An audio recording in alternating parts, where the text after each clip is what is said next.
Guys, hindi ko na kayo na-update kagahapon kasi wala lang,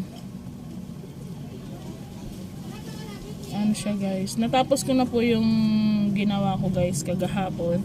Ito na siya, 5 piraso po nagawa kong ganito. Yung dalawa guys is nabigay ko na doon sa taas sa kapitbahay namin kay nanghingi.